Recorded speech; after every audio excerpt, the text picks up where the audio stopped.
तो भाई basic maths का लेक्चर 14, लेकिन इससे पहले एक बार पिछले लेक्चर में देख लेते हैं क्या हुआ था। तो भाई पिछले लेक्चर में कुछ नहीं हुआ था, मतलब हमने जहाँ तक है मैक्सिमम मिनिमम के कुछ क्वेश्चंस करे थे, है ना। फिर ये हमने लॉग ही शुरू किया था, है ना। लॉग और जो है मतलब सर ने वो वापस से शुरू कराया आज 0 से ही, तो फिर वही देखते हैं। चलो, लॉग जो है भाई कंसेप्ट ऑफ पावर को ही लॉग कहते हैं, ठीक है। तो लॉग भाई अब दो तरीके से भाई ln x और log x, ठीक है। तो मतलब log x with base e और log x विद बेस 10, है ना। तो फिर भाई ये नेचुरल लॉग होता है, इसका भाई डिफरेंशिएशन करते हैं तो 1/x आता है। लेकिन अगर इसका भाई log x विद बेस 10 का डिफरेंशिएशन लेंगे तो 1/x नहीं आएगा भाई, ठीक है। वो बस e के वाले का आता है, ठीक है भाई। और जो मतलब अगर हमें इसे कन्वर्ट करना हो ना, तो log x with base e is equal to 2.303 into log x with base 10। ये तो रट्टा मारना पड़ेगा। और भाई इसकी भी वैल्यूज़ रट्टा मार लेना कि log 2 विद बेस 10 की 0.3 और log 3 विद बेस 10 की 0.48, ठीक है भाई। अब फील ऑफ लॉग भाई जो मतलब वही करवाया था भाई कि जैसे पावर में हम इसे लिखते हैं कि 4⁻³ इज इक्वल टू 64, तो पावर ये बेस ही रिजल्ट है ना। तो लॉग का कॉन्सेप्ट क्या है भाई, बस place of power result interchange हो जाएगा, बेस जो है अपनी पोजीशन पर रहेगा। तो बेस अपनी पोजीशन पर रहा, पावर वो इंटरचेंज हो गई। तो भाई ये हो गया log 64 with base log 64 with base 4 is equal to 3, ठीक है। बेस का पावर और log 64 बेस, ठीक है। तो भाई कॉन्सेप्ट ऑफ एंटी लॉग, अब एंटी लॉग क्या है भाई, है ना। एंटी लॉग क्या है, तो एंटी लॉग क्या है भाई, एंटी मतलब उल्टा, है ना, लॉग का उल्टा। तो भाई एंटी लॉग एक तरह से भाई वही तो हो गया, पावर तो हो गया। तो भाई एंटी लॉग मतलब दो कॉन्सेप्ट, टेकिंग एंटी लॉग। तो मतलब भाई जैसे इसका एंटी लॉग करेंगे तो बस भाई यही कर देंगे भाई। जैसे भाई हमने इससे ये निकालना सीखा, तो अगर हमें वापस इसी पे जाना है तो इसी तो एंटी लॉग बोलते हैं। बस ये है भाई एंटी लॉग, इतना ईजी सा कॉन्सेप्ट भाई। तो मान ले भाई अब अगर हमें ऐसे दे रखा होगा तो फिर हमें एंटी लॉग लेना है, तो बस भाई यहाँ पे base power e⁻y is equal to x, बस भाई सिंपल पावर के कॉन्सेप्ट में लिख दो भाई, इतना ईजी है एंटी लॉग भाई, ठीक है भाई। 5 is equal to log x with base 2, तो 2⁵ इज इक्वल टू x आ जाएगा 32, ठीक है भाई। और एक बार मैं पीछे यही दिखाया था ना कि भाई जैसे रेखा है भाई, मेकअप फिर पानी डाला तो वापस वैसे ही हो गई। तो भाई हमने ऐसे सीखा था, ऐसे ही पिछले लेक्चर में, जब तुम्हें याद हो तो बस वही है, ठीक है। फिर हाँ, रूल्स जो है कंटिन्यू करवा दिए एक तरह से सर ने। तो हमने क्या पढ़ा था भाई कि रूल जो था भाई, जो पहला रूल था कि भाई अगर बेस और जो वो है सेम है तो फिर भाई वो 1 हो जाता है, ठीक है। ये था पहला रूल। दूसरा रूल ये था भाई कि जो अगर log 1 on any base is equal to 0, बस विच इज़ नो, लेकिन भाई जो बेस है वो इक्वल टू 0 और इक्वल टू 1 नहीं होना चाहिए, ठीक है। एक ये था भाई। तीसरा रूल क्या था भाई, log xy on base e, तो ये ऐसे कर देंगे हम, ठीक है, प्लस हो जाएगा, यहाँ पे डिवाइड में माइनस हो जाएगा। यहाँ भाई अगर x टू पावर n हो रखा है तो हम पावर को नीचे लाएंगे log ex, ये नया लिखवाया था सर ने।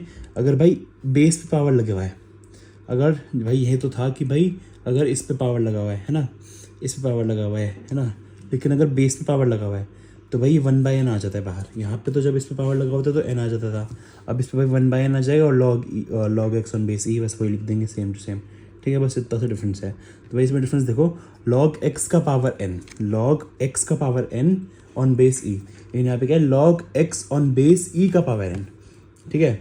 तो ये बस n आ जाता है, 1/n आ जाता है बाहर, ठीक है भाई। भाई रूल 7वां जो था ये है कि भाई अगर ऐसे दे रखा हो कि भाई log x on base y, तो हम इसे लिख सकते हैं 1/log y on base x, ठीक है, ठीक है। और अगर हम इसे हम आगे सॉल्व करें तो अगर हम इसे वहाँ ले जाएं तो log y on base x into log x on base y is equal to 1 हो गया, अगर इसे वहाँ ले जाए, है ना। ये तो नॉर्मल सेंस है ना, बस ये एक रोल, ये सब डायरेक्ट नहीं पढ़ेंगे, इसमें कुछ एक्सप्लेन करने का है नहीं, ठीक है।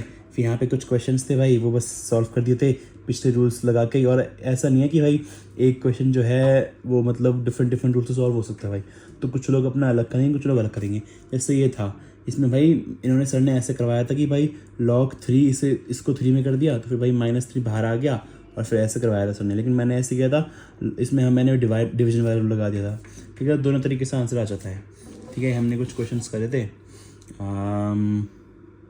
ठीक है, मैं दिखा देता हूँ कुछ अगर बढ़िया से क्वेश्चन होती है, ठीक है। एक ये देख लो कि अगर हमें log 2 ऑन बेस ही निकालना है तो पहले हम इसे भाई log 2 ऑन बेस 10 में कन्वर्ट कर लेंगे, फिर हमें इसकी वैल्यू तो पता ही है 0.3, फिर हमने कर लिया भाई। ये हमने कन्वर्ट करना सीखा था ना, बस वही है भाई। एप्लीकेशन जो है भाई वर्क डन इन थर्मोडायनामिक्स में आता है कि भाई work done is equal to nRT log e, ये तो भाई अगर अभी log e है तो हम log 10 में कन्वर्ट करने के लिए हो जाएगा, ठीक है भाई। अभी एक क्वेश्चन है कि loudness of sound at a point is 50 decibels, find intensity at point if L is equal to 10 log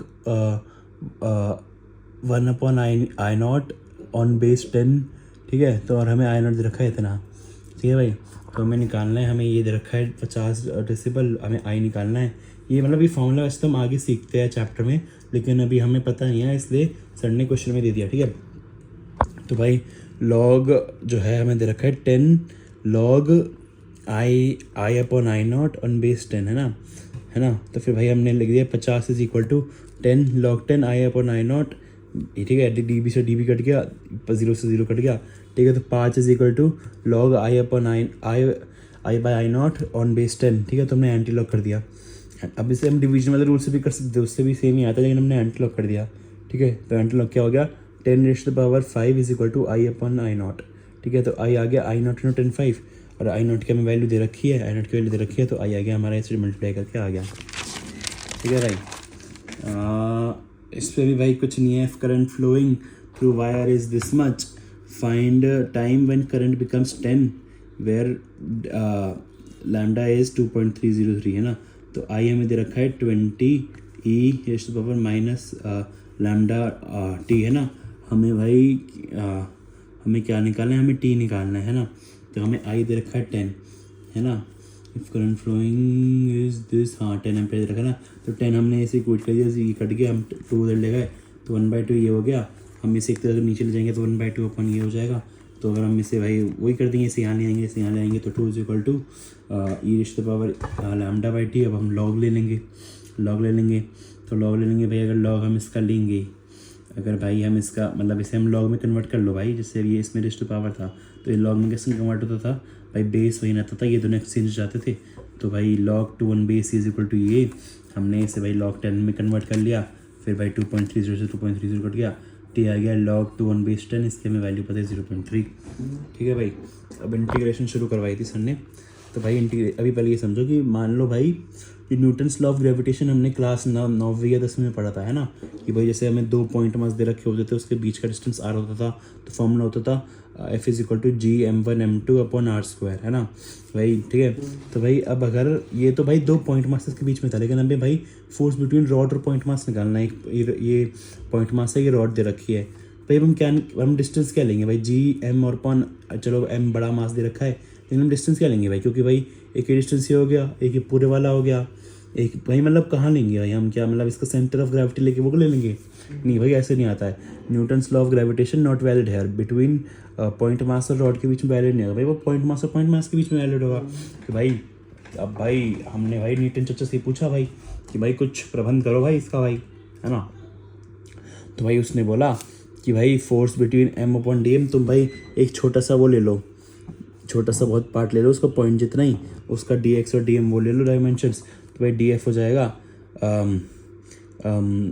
dm जो है उसका मास हो गया, और ये पूरा हमने x ले लिया, तो x का स्क्वायर, ठीक है। लेकिन भाई अब क्या करना है, हमें रॉड का निकालना है, तो हमें बहुत छोटे पॉइंट लेने पड़ेंगे। बहुत से छोटे पॉइंट लिए हमने, इन सबको ऐड करने में तो भाई बैंड बच जाएगी भाई। अभी इन सबको ऐड करने में बैंड बच जाएगी, तो हम वापस न्यूटन चाचा के पास गए भाई, और कुछ बताओ भाई। तो उसने निकाला integration method of addition of large infinitely small terms. ये हमने एक स्मॉल टर्म लिए, हमने बहुत सारे स्मॉल टर्म लिए, इनको हमें ऐड करना है, तो भाई यही भाई इसे इंटीग्रेशन बोलते हैं, ठीक है। तो हमने एक तरह से अब वो पढ़ लिया कि इंटीग्रेशन की लाइक ज़रूरत क्या थी भाई, हमें पढ़ने की ज़रूरत क्या है ना। तो भाई अब जैसे मान लो हमें ग्राफ दे रखा है, ये ट्राइंगल ग्राफ दे रखा है, तो हम तो निकाल लेंगे एरिया भाई। हमें ट्राइंगल का पता क्या होता है, हाफ L/B, स्क्वायर दे रखा है तो LB, ठीक है। अब हमें ऐसा कुछ ग्राफ दे रखा है, तो हम इसका एरिया कैसे निकालेंगे भाई, इसके एरिया कैसे निकालेंगे। तो भाई मान लो हमने भाई वही स्मॉल सा वो लिया, हमने पार्ट लिया, ठीक है। अब इसकी हमें वो दे रखा है dx और ये दे रखा है y, ठीक है भाई। तो हमने मतलब ले लिया ये, ठीक है। स्मॉल एरिया भाई एक तरह से ये रेक्टेंगुलर हो गया ना भाई, मतलब इतना स्मॉल है कि भाई ये तो स्ट्रेट लाइन हो रही है वो ग्राफ, ठीक है। तो रेक्टेंगुलर हो गया एक तरह से, ठीक है भाई। तो जो dA है वो y dx हो गया, dA मतलब इसका small area y into dx हो गया, ठीक है। तो भाई अब इतने ये स्मॉल एरिया बहुत सारे हैं, अब हमें ऐड करने हैं बहुत सारे वो, है ना। तो इंटीग्रेशन मतलब सम, मतलब वही सम, क्या इंटीग्रेशन क्या था भाई, method of addition of large infinitely small numbers, है ना। तो integration of dA is equal to integration of y dx, है ना। तो एरिया जो आ गया है भाई integration of y d x, और भाई लिमिट जो है x1 से x2 हो जाएगी। ये लिमिट अभी पढ़ते हैं क्या होता है। तो इंटीग्रेशन से भाई एरिया अंडर कर्व निकल सकता है, ठीक है भाई। तो एक तरह से भाई हमने समझा कि भाई स्लोप ऑफ ग्राफ से डिफ्रेंशिएशन कर देते थे भाई, तो जो भाई स्लोप एट पॉइंट आ जाता था। और भाई अगर हमें area under curve area of graph निकालना है तो हम इंटीग्रेशन कर देते हैं। तो integration of y with respect to x area of y x graph आ जाएगा, ठीक है भाई। अब भाई जैसे डिफ्रेंशिएशन का ऑपरेट होता है डी अपॉन डी एक्स, ठीक है। तो अगर हमें y का निकालना होता है तो d upon d x of y, है ना। सिमिलरली भाई इसका ऑपरेटर ये हो गया, ये और यहाँ पे जो भी जिसका हमें निकालना है वो, और डी एक्स।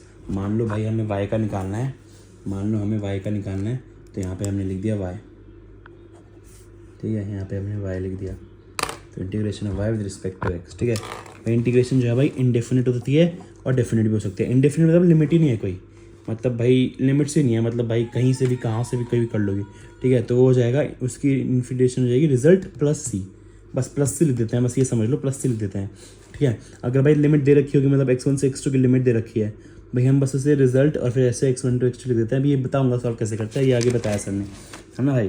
तो भाई इंटीग्रेशन जो है भाई ये इन्वर्स ऑफ डिफ्रेंशिएशन है। इंटीग्रेशन इन्वर्स ऑफ डिफ्रेंशिएशन को इंटीग्रेशन बोलते हैं, ठीक है। तो भाई अब मान लो अब जैसे integration x n d x दे रखा है ना, तो भाई इसकी इंटीग्रेशन कैसे करते हैं, x n plus one upon n plus one plus c, ठीक है। यहाँ पे कुछ लिमिट्स नहीं है तो प्लस सी, ठीक है। और भाई अब मान लो भाई जैसे अब हमने पढ़ा कि भाई इन्वर्स ऑफ डिफ्रेंशिएशन है ना इंटीग्रेशन। तो भाई अगर हमने एक बंदा है, ठीक है, ठीक है, मान लो एक बंदा है, ये हमने इसे उल्टा किया पहले, ठीक है, फिर वहाँ से वापस उल्टा कर दिया, ठीक है, तो सीधा हो गया ना। फिर सिमिलरली भाई एक फंक्शन है, उसको पहले हमने इंटीग्रेट किया, फिर डिफ्रेंशिएट कर दिया, तो फंक्शन वापस वही आ जाएगा, समझ गए। तो भाई अब जैसे मान लो भाई ये y is equal to x n, तो y is equal to x to power 5 दे रखा है, तो क्या हो जाए x to power 5 plus 1 upon 5 plus 1, है ना। तो x to power 6 upon 6 plus c, ठीक है, ये आ गया आंसर। अब भाई अगर इसको हम डिफ्रेंशिएट कर दें तो भाई x to power 6 upon 6 plus c, है ना, तो 1 अपॉन 6 बाहर आ जाएगा, कॉन्स्टेंट है क्योंकि, है ना। और इसकी डिफ्रेंशिएशन प्लस इसकी डिफ्रेंशिएशन, सी तो कॉन्स्टेंट है तो 0 हो जाएगा, x to power 6 x to 5 हो जाएगा, और भाई 6 नीचे आएगा क्योंकि वो होता था ना डिफ्रेंशिएशन करनी आती है ना, याद है तुम्हें, ये हम नीचे लाते थे और क्या करते थे, जैसे मान लो x to power n differentiation करनी है तो n x to power n minus 1 करते थे, है ना। तो 6 नीचे है, ये कट गया तो एक्स टू 5 देखो वही आ गया वापस, तो हमने एक तरह से इससे प्रूफ कर दिया ना। डिफ्रेंशिएशन ऐसे करते हैं, ये रट लो, ठीक है भाई। Integration of x to power n d x is equal to x to power n plus 1 upon n plus 1, ठीक है, यही है। अगर तुम्हें प्लस 3 लिखना तो मत लिखो भाई, हम नीट वाले हैं, ज़्यादा कुछ फर्क नहीं पड़ेगा, ऐसा सर ने बोला था, ठीक है भाई। अब जैसे मान लो एक्स टू पावर √2 दे रखा है ना, तो भाई इसे हाफ ले लेंगे, एक्स टू पावर हाफ की कर देंगे, तो भाई वही हाफ प्लस 1 हो जाएगा, 3/2 अपॉन 3/2 हो जाएगा। अब भाई ये क्या नाम है, इसे हमने ऊपर ले आया 2/3 3/2 प्लस सी, बस ये हो गया। अब भाई अगर हम इसका डिफ्रेंशिएट कर देंगे तो वापस देखो वही आ जाएगा, तो ये वापस प्रूव हो गया, ठीक है। अब 1 अपॉन एक्स स्क्वायर हो गया, तो फिर ये एक्स टू पावर -2 हो गया, -2 + 1 -2 + 1 x to -1 upon -1 upon x ये हो गया। अब भाई 3 का कर दिया हमने, 3 का भी कर दिया। अब भाई 1 अपॉन एक्स देखो, यहाँ पे भाई 1 अपॉन एक्स हम देखें तो ये एक्स टू पावर -1, तो एक्स टू पावर -1 + 1 और -1 + 1, तो भाई तो 0 0 हो गया, तो इन्फिनिटी अनडिफाइंड आ गया भाई। ये तो कुछ गड़बड़ सी लग रही है भाई, है ना, गड़बड़ सी लग रही है ना। तो भाई ये जो हमने ये पढ़ा है ना कि integration of x n d x is equal to x n plus 1 upon n plus 1 plus C, you know not valid for n is equal to -1। भाई ये सिर्फ एन इज इक्वल टू -1 के लिए वैलिड नहीं है, बाकी सब के लिए वैलिड है, बस एन इज इक्वल टू -1 के लिए वैलिड नहीं है, ठीक है भाई। तो भाई फिर इसका कैसे निकालेंगे भाई, इसका कैसे निकालेंगे। अब भाई तुम सोचो भाई, जैसे अगर लॉग, याद है तुम्हें कि भाई हम डिफ्रेंशिएशन करते थे लॉग एक्स ऑन बेस ई का, तो वो होता था 1/x, तो भाई इसका इंटीग्रेशन वही हो जाएगा भाई, इसका इंटीग्रेशन भी वही हो जाएगा, क्योंकि भाई इंटीग्रेशन और डिफ्रेंशिएशन का उल्टा है ना। डिफ्रेंशिएशन ऑफ हमने पढ़ा था कि differentiation of log x on base e जो है 1/x होता है, तो इसका जो इंटीग्रेशन है उल्टा हो जाएगा, ठीक है। इसका ऐसे करते हैं, वो फॉर्मूला नहीं काम आएगा, अभी हमें कुछ और रखने पड़ेंगे भाई, ठीक है भाई। साइन थीटा का डिफ्रेंशिएशन माइनस कॉस थीटा, क्यों भाई, अब भाई डिफ्रेंशिएशन ऑफ जो कॉस थीटा होता था वो माइनस साइन थीटा होता था, तो ये उल्टा है, ठीक है। यहाँ पे कॉस थीटा का साइन थीटा हो गया, ये जब साइन थीटा का डिफ्रेंशिएशन कॉस थीटा होता था, ठीक है। अब ये एक्स का एक्स ही रहता है, डिफ्रेंशिएशन एक्स का एक्स ही था। अब भाई सेक्स स्क्वायर थीटा का टैन थीटा हो गया, ठीक है भाई। Differentiation of tan theta x square theta होता है, लेकिन ये जो है कहीं नहीं आता, मेनली ये 3 ही है, ये दोनों याद कर लो, ये तो ईजी सी है, इसको तो याद करने की जरूरत नहीं है, ये याद कर लो बस मेन, क्योंकि ये कहीं नहीं आता, ठीक है। अब भाई अब जैसे इंटीग्रेशन ऑफ अ कांस्टेंट करना है ना, तो मान लो अगर y इज इक्वल टू 1 है, ठीक है, तो इंटीग्रेशन ऑफ 1 dx, ठीक है, तो अगर हम इस 1 को हम ऐसे लिख सकते हैं x टू द पावर 0, क्योंकि x टू द पावर 0 1 ही हो गया, तो 0 प्लस 1 तो एक तरह से x आ गया, x आ गया, ठीक है। तो अगर भाई अब अगर हम ऐसे देखें तो भाई जैसे अब यहाँ पे हर जगह 1 ही है, 1 1 1 1 मान लो ना, यहाँ पे हर जगह 1 है, 1 1 1 वो मैंने लिखा नहीं, ठीक है। तो dx करेंगे तो इसका जो है x आ जाएगा, dy का y, dA का a, d डॉक्टर वाई का डॉक्टर वाई, dxy का dxy, ठीक है। इंटीग्रेशन एंड डिफरेंशिएशन तो एक दूसरे का इन्वर्स ही होता है, तो वो कट जाएगा, ठीक है। मतलब भाई देखो यहाँ पे भाई इंटीग्रेशन ये है, डिफरेंशिएशन ये है, ये एक दूसरे का रिवर्स है ना, तो ये कट जाएगा, बस x बचेगा, इसलिए कट जाएगा, एक y बचेगा, ये कट जाएगा, a बचेगा, ठीक है भाई। और 1 तो 1 है ही। अब भाई मान लो भाई constant is multiplied with a variable, तो भाई अगर 5x² दे रखा है, ठीक है, तो 5 जो है बाहर आ जाएगा, 5 को हम बाहर ले लेंगे, और x² का x3 2 + 1 तो 3 और 2 + 1 का, ठीक है, बस ऐसे हो जाएगा, ठीक है। अब y इज इक्वल टू 6 दे रखा है, तो इसका कैसे करेंगे, 6 बाहर आ जाएगा, 6 बाहर आ जाएगा, और इसका हमने क्या सीखा है, ये जो है ये कट जाएगा, वो तो x बचेगा सिर्फ, तो 6x हो गया, ठीक है भाई, ठीक है। अब एडिशन रूल जो है, एडिशन रूल सब्ट्रैक्शन रूल भाई बिल्कुल सेम है डिफरेंशिएशन की तरह। जैसे मान लो हमें एडिशन रूल रखा है, तो पहले इसका इंटीग्रेशन, फिर इसका इंटीग्रेशन, माइनस का इंटीग्रेशन, प्लस इसका इंटीग्रेशन, तो हम बस ऐसे कर देंगे, इसका सब कुछ कर देंगे, बस ऐसे हो जाएगा, ठीक है। भाई सेम बिल्कुल डिफरेंशिएशन की तरह सेम ही है, ठीक है। अब y इज इक्वल टू 5 दे रखा है ना, तो इंटीग्रेट इट फ्रॉम, देखो अब लिमिट्स आ गई, x1 is equal to 2 x2 is equal to 1 है ना, तो हमें पता है कि भाई 5 जो है बाहर आ जाएगा, ये कट जाएगा, तो x होएगा, ठीक है। अब हम पुट करेंगे x1 is equal to 2, x2 is equal to 1, तो 2 नीचे 1 ऊपर है ना। अब क्या है, upper limit minus lower limit करते हैं, ठीक है, upper limit minus lower limit, तो 5 इंटू 1 माइनस 2 तो -1, तो -5 आ गया आंसर, ठीक है भाई। भाई जैसे अब ये है ना कि भाई ये लिमिट्स क्या होती हैं, भाई लिमिट्स उसी की होगी जो dx या dy है। मान लो भाई y dx है, तो x की लिमिट्स होगी x1 और x2, और y x dy है, y की लिमिट्स होंगी y1 y2, लिमिट उसका रहता है जिसके रिस्पेक्ट में निकालते हैं, ठीक है। अब भाई y जो है वो साइन थीटा है, ठीक है, तो integrate from θ1 is equal to 0 degree और θ2 इज इक्वल टू 90 डिग्री, ठीक है। तो हमने 0 डिग्री की हमने लिमिट्स ले ली, भाई माइनस कॉस ये आ गया, तो माइनस बाहर ले लिया हमने, cos 90 degree minus cos 0 degree, तो 0 - 1 माइनस माइनस प्लस हो गया, +1, ठीक है। अब इसकी तो ये तो हमने बहुत लंबा लग गया, अब इसकी शॉर्ट ट्रिक देखते हैं भाई। देखो अब जैसे हमने साइन का ग्राफ पढ़ा है ना, साइन का ग्राफ पढ़ा है हमने, साइन थीटा और थीटा का ऐसा कुछ बनता है ना। और इंटीग्रेशन क्या होता है भाई, वो एरिया ऑफ ग्राफ ही होता है ना, एरिया ऑफ ग्राफ ही होता है ना। तो भाई एरिया ऑफ साइन थीटा/थीटा का ग्राफ, ठीक है। तो भाई ऐसा बनता है ना, तो यहाँ पे 0 से 90 होता था, फिर 180, फिर 270, फिर 360, तो यहाँ पे इसका एरिया 1 होता है, इसका 1 होता है, इसका -1 होता है, इसका -1 होता है, बस। अब ये याद रख लो भाई, जैसे 0 से 180 तो ये 1 + 1 2, 90 से 270, 90 से 270, 1 - 1 0, ठीक है। 90 से 180, 90 से 180 1, ठीक है। 180 से 360, 180 से 360, -1 -2, ठीक है। क्या है, 90 से 360, 90 से 360, 1 -1 -1 -2 +1 -1, ठीक है। बस भाई ये एक तरह से भी सिमिलरली भाई कॉस को भी कर सकते हैं, भाई कॉस का भाई ऐसे बनता है उसका ग्राफ, यहाँ पे 0, यहाँ 90, 180, 270, 360, तो भाई हम जैसे 0 से 270 तो +1 -1 -1 तो -1 आ गया, ठीक है। बस अभी हम अगले लेक्चर में, अगले रिवीजन में कंटिन्यू करेंगे। Bye bye bye bye bye bye.